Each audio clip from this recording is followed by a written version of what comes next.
Hey everyone! As this video title suggests, if you read it, assuming you read it, going on my trip basically, and I'm taking you along with what I'll be reading during it. To start off, I have to tell you what I'm bringing with me. So I have no idea how much I'm planning on reading for this. The flight there, I plan to sleep the whole time.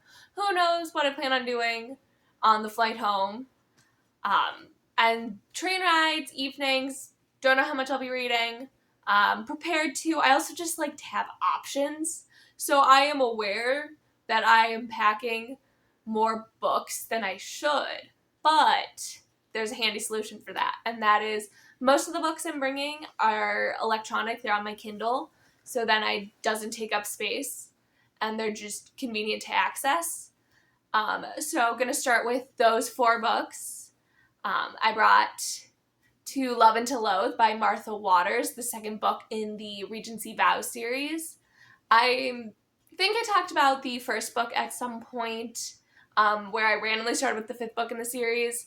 The second book follows Diane and Jeremy, who whenever they're around each other, they always fight like cats and dogs. They've known each other for a long time since Jeremy is really good friends with her brother. So they've known each other since they're both very young. They start a bet in the first book where Diane is going to try and get him wed in the next year. Winner gets £1,000. He's also a bit of a rake, and she is a widow. And Martha Waters in the series has been super funny, so I enjoy that. Next up, I'm bringing Magnolia Parks by Jessa Hastings. I've heard a lot about this book, so I'm mostly just really curious about what all the hype is about. I'm hoping it'll be some like mindless teen drama stuff. I don't fully know what it's about. It's about Magnolia Parks and her on and off again boyfriend. I associate it with Gossip Girl. I have no idea how accurate that comparison is.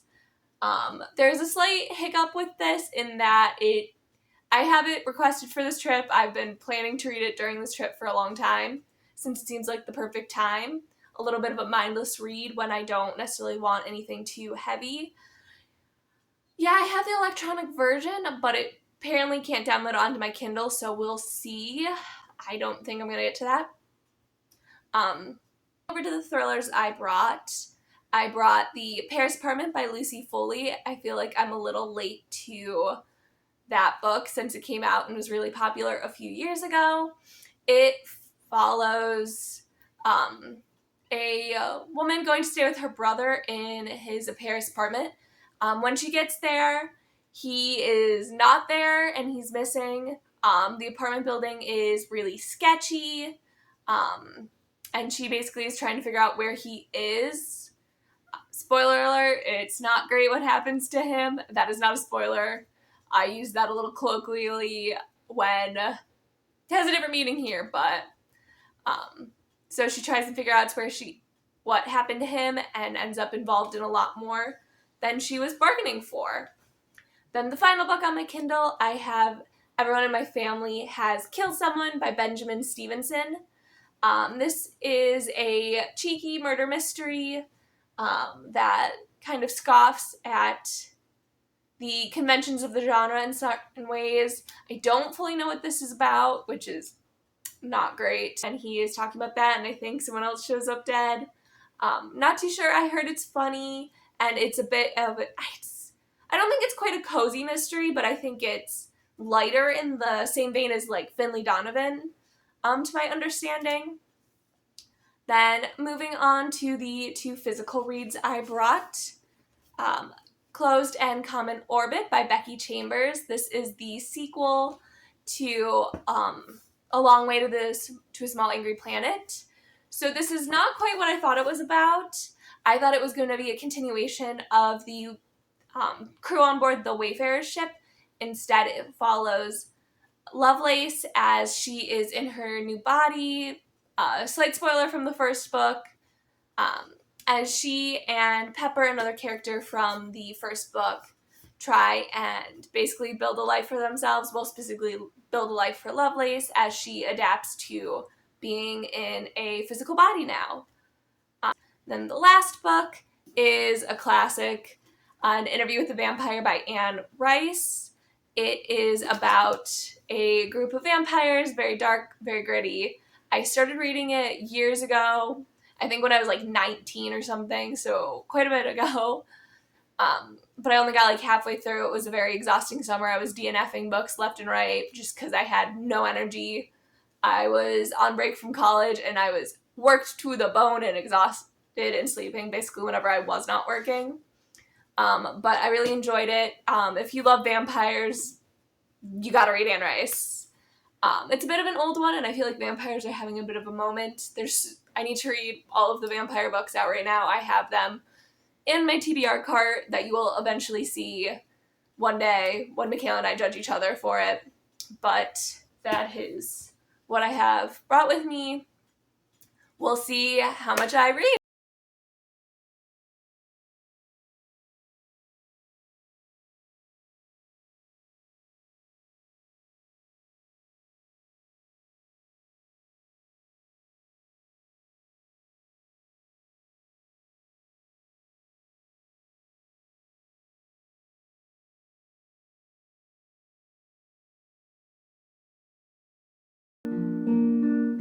It's the last day in Luzerne. We're leaving early in the morning. Like, we have a bus to catch at like 8:30 a.m. This is my first real update of the trip. I meant to update sooner, but the hotel room in Paris was about the size of a shoebox in true Parisian fashion. Here's a picture right there. I was long days doing like 20,000, 30,000 steps a day. I was tired. I did do a little bit of reading, did a lot more reading since being here in Luzerne, and a bit on the train ride to here. I plan to do more on the train to Milan and then on to Venice, of course. Here was my view. My balcony, it was great, lovely here. I've been reading The Paris Apartment. On the plane, I read a little bit of The Flame of the Dagger that I did not finish before we left because, surprise, yeah. But so, Paris Apartment, the main character, Jess, I find her kind of obnoxious. There's times where it's just like, you didn't know about the pyramid inside the Louvre, you never saw a picture of it, and you live in London, and just like a bunch of little things like that where I just find her really obnoxious. I'm like 60% through. I don't know if I'm really enjoying it. I don't know how I feel about it. I don't dislike it by any means. I'm entertained. I have no idea where I'll end up rating this. I'm really curious to see where it's going. There's some parts of it where I am getting a little like rolling my eyes at like certain sexual components. I read my fair share of smut. I have no issues with explicit content. It just feels out of place here and a little just like egregious and shock value and just like, oh, everyone's in love with this guy. I hope that's not a spoiler. I'm sorry if it is. The book has been out a while. I don't know what to spoiler with mysteries and thrillers and whatnot. Please comment below and help me figure it out. But it's getting a little egregious. I'm over it. It's annoying. We'll see. I think I have an idea of who committed the murder. We'll see how that shakes out. There's definitely a bigger mystery going on that I am really, really curious to see where that goes, and that's where I'm the most interested in. That's where we're at right now with Jess and this other character at this secret club thing. So I'm really curious to see where that goes and what's going on and what exactly shook out. I hope I don't get bored by the final twists and reveals that are coming. I have a feeling I might be, but at the same time I haven't read enough mystery and thrillers yet to catch all of these twists. I don't know. I think I've heard mixed things about this book. I feel like I've heard good things and bad things. And a lot of people feeling very strongly, but I could be totally making this up since this is like stuff I heard on BookTube like a few years ago.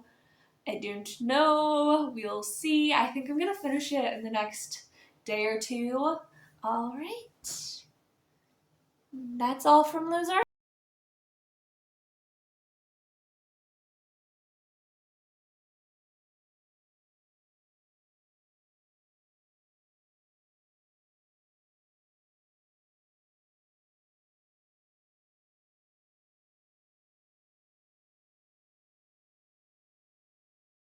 Apologies for the weird positioning and bad lighting. I'm using a lamp as a tripod and squatting on the floor of my Venice hotel room that I need to leave in 30 minutes. Great planning skills. But so last night I finished the Paris apartment, giving it like a 3 out of 5 stars.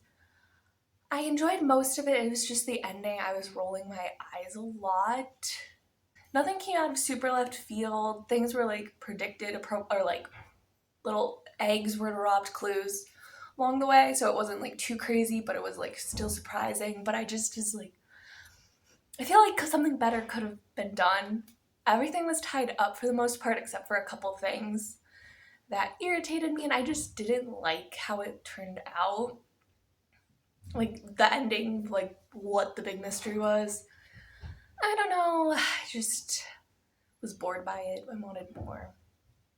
It was okay, I guess. I don't know. I'd give Lucy Foley a go again in the future if she has something better. But I have started to have into Loathe by Martha Waters. I might be getting that title confused. It's the second book in her Regency romance series. It's the third one I've read. I don't know why, but the first one I read was the fifth in that. And I really enjoyed it. I always find those books super funny. We're following Diana in this one. I'm not very far in. I'm just past the prologue and in the second chapter. I'm still reading up of the events that we saw from a different perspective in the first book in the series and just kind of getting into that.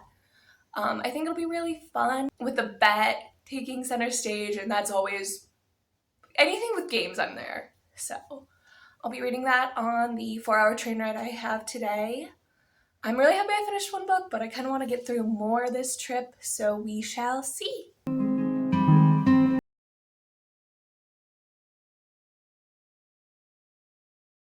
Alright, tonight's the last night in Rome. My fiance and I just got back down from the rooftop bar. I'm now 70% through To Love and to Loathe. I'm really enjoying it. It's feeling like a 4-star so far, and I'm 70% through. So, I have a decent idea on how I feel about it. It's so funny, and I'm enjoying the build between the two characters. Um, and I'm really enjoying that they're not basically together already or are together already, and just like some stupid thing isn't working in their favor yet. I feel like that's a huge thing that happens in Regency romances. It's like they're married and they're together, and you as the reader, you know they're in love, but then they haven't said it yet, and it just feels like, we're good, I'm done, like what more is there to do? Like they're just being annoying. But like there's slow build, there's just a few things. I am slightly worried about how this final like climax hill's gonna hit because it involves another character, and I'm just like, but I trust Martha Waters for no real reason to handle this delicately. I think she will. We'll see. I think it'll be good. I'm so flying home tomorrow since this is last night. Ambitious little mini TBR for that flight. I'm hoping to finish To Love and to Loathe, which like 70% through. There's like 2 hours left to read. So I should be able to do that. And then I want to finish The Dagger and the Flame, because I should have finished that already about 2 weeks ago before I hopped on a plane. didn't, so now's my chance. I was kind of silly and brought the physical book with me, therefore I must read it. Not the rules, but I'm annoyed that I have not finished that book yet. Man, I want to read. Also, the sequel to A Long Way to the Small Angry Planet, whose name I can't remember, but I brought it with me, and I've been really excited about getting to that sequel for a while, and told myself, no, you have other things to read first, and now I've given myself permission to read it. So I shall read it, in theory.